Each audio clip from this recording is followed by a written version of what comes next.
Bueno, hoy quiero hablar un poco de la historia de Sansón, que me parece que es una historia realmente bien interesante donde se pueden sacar muchísimas cosas. Yo te aconsejo que yo voy a hacer voy a ver esto, es decir, lo que a mí me interesa sacar de Sansón, de Jueces 13 al 17, pero yo te recomendaría que lo leas completo porque la verdad que vale la pena leerlo, ¿no? Entonces, bueno, vamos a recordar un poco que Sansón era nazareo. Esto quiere decir que él estaba consagrado a Dios, en su caso, desde antes de nacer. O sea que el nazareo era aquel que le da instrucciones a la mujer, Dios, a la madre, que eran los que no tomaban alcohol, no podían comer uvas y estas cosas, no debían cortarse el pelo durante todo el tiempo de su nazareato y no podían tocar muertos, ni animales ni personas muertas. Bien, estos eran los requisitos, digamos. Y además él era el que iba a comenzar a librar a Israel de los filisteos. Muy bien, esto se lo dice el ángel del Señor que se le aparece a la madre de Sansón. Y acá ya empezamos a ver algo muy interesante, cómo Dios opera, ¿no? Y cómo obra. Cuando la mujer le cuenta a Manoa, al marido, que se le había aparecido el ángel y que lo que le había dicho, el marido, igual que José, le pide en oración a Dios que vuelva a aparecer esta persona y que le diga a él qué es lo que tienen que hacer con el hijo. Entonces, bueno, el ángel del Señor se vuelve a aparecer, pero se le vuelve a aparecer a la mujer, no se le aparece a Manoa, se le aparece a la mujer. Entonces cuando la mujer lo ve, va corriendo a buscar al marido, claro, y lo llama y le dice. Y entonces el ángel le repite, pero le dice, pero ya le dije a tu mujer, lo mismo que le dije a tu mujer, como diciendo, el ángel le da una autoridad tremenda a la mujer, ¿no? Dios le da autoridad a la mujer cuando en realidad la mujer no tenía ninguna autoridad en ese tiempo y menos de ser creída en lo que le dijeran. Este es un dato relevante que Dios siempre hizo, ¿no? Ir a hablar a las mujeres. Con la samaritana hizo lo mismo, con María cuando resucitó hizo lo mismo. Es decir, él le daba, ¿no?, mucha esa autoridad y él le daba la dignidad que la mujer en ese tiempo no tenía. Bueno, muy bien, sigamos con la historia de Sansón entonces. Sansón es un rebelde, desde el principio es un rebelde, hace todo lo que un nazareo no puede hacer. Y bueno, yo creo que Dios entonces lo entrega a su mente reprobada, porque él tenía una mente evidentemente reprobada, elegía mujeres filisteas, es decir, si bien había un propósito de que él tenía que combatir a los filisteos, pero Dios podía haberlo hecho de otra manera. Mata a un león, ¿no? No se lo cuenta a sus padres, o sea, ya pierde ahí su voto, porque no se purifica, porque no hace nada. Después come encima de un panal de miel que está sobre el león. Bueno, en fin, provoca, se casa con una mujer filistea finalmente, provoca a los varones que mandan, siempre como jóvenes que mandan a acompañar al novio para ayudarlo, pero en este caso se lo habían mandado porque le tenían desconfianza al filisteo, a Sansón, los filisteos. Entonces le mandaron a estos 10 jóvenes y él, haciendo alarde así, ¿no? De que era muy vivo, de que era muy... Le cuenta una adivinanza que tenía que ver precisamente con el león y la miel y esto. Y entonces le cuenta la adivinanza, claro, como ellos no la pueden responder, ¿qué hacen? Van a la mujer. Entonces, acá muy interesante el planteo de cómo el hilo se corta por lo más débil, evidentemente, no porque la mujer fuera débil, sino por el arma más débil, ¿no? Es decir, él confiaba en su fuerza, confiaba en que él podía con los filisteos, pero lo que no podía era con la seducción que operaban las mujeres en él. Y sobre todo con la insistencia diabólica, porque claro, la mujer entonces fue y le insistió, porque la amenazaron a la mujer que la iban a matar a ella, a sus padres, que ellos si no le descubrían la adivinanza.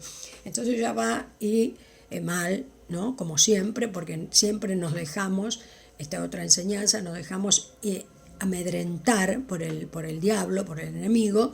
Entonces ya en vez de hacer lo que tenía que hacer, que era denunciar o no sé qué,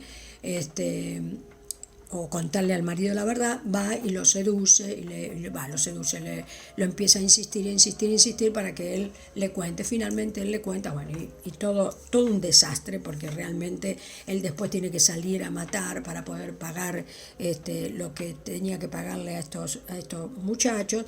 Entonces realmente todo mal, empieza todo mal.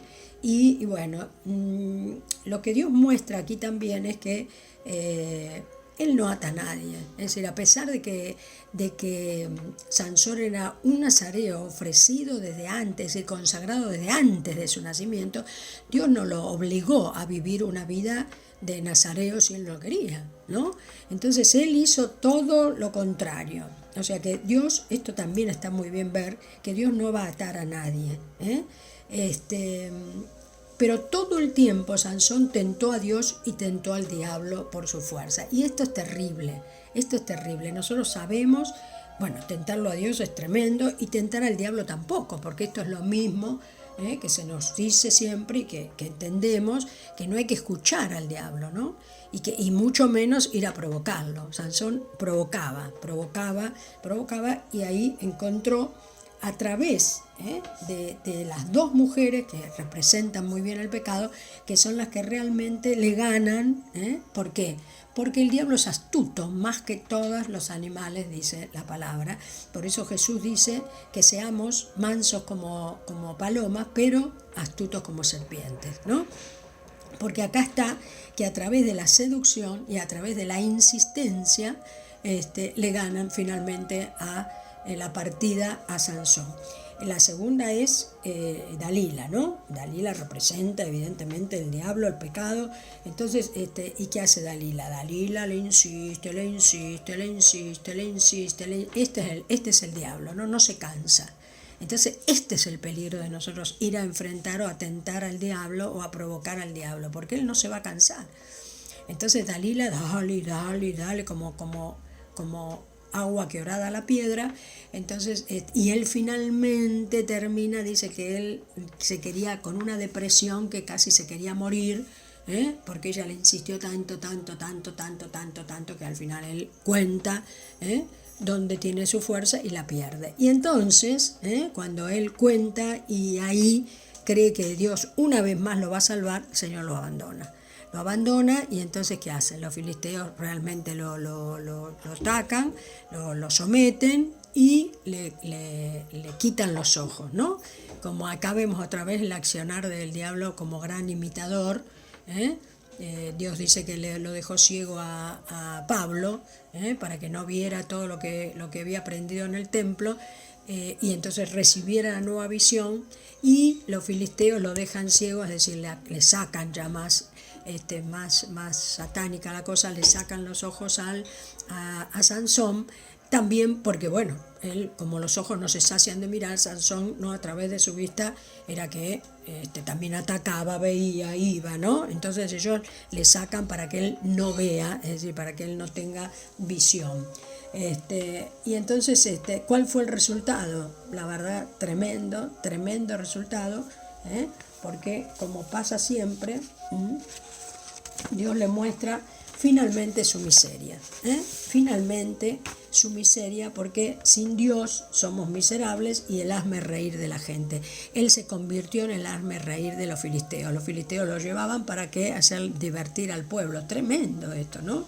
Entonces, pero bueno, a pesar de todo, una vez más él clamó a Dios, Dios le respondió, porque Dios además ama a sus hijos y además porque él cumple su propósito.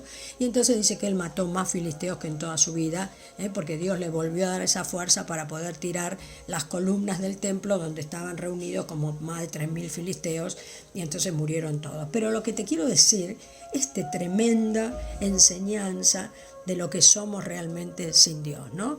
Y somos miserables, y el hazme reír de los demás.